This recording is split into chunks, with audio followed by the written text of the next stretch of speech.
Just wanted to give one final update just for the graduate students here at Unity College. There's a few items in the previous video that we were talking about which related mostly to undergrad. The content is relevant to you as well. A couple of things that you want to know about are, even though your terms are 8 weeks long, when you do set up a payment plan, it will still break the payment down into 3. So when you again go into your payment plan, you choose the plan amount, you'll see it broken down and you'll have the date on there as well. Your dates will correspond to an 8-week term as opposed to a 5-week term for an undergraduate program. When you as a graduate student receive your financial aid award letter, you will probably notice some differences.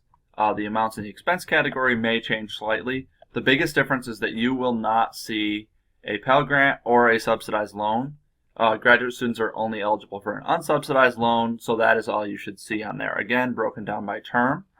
There will only be 5 terms on yours because with undergraduate, we have 8 5-week terms, whereas as a graduate student, you have an 8-week term, which means there's only 5 per year.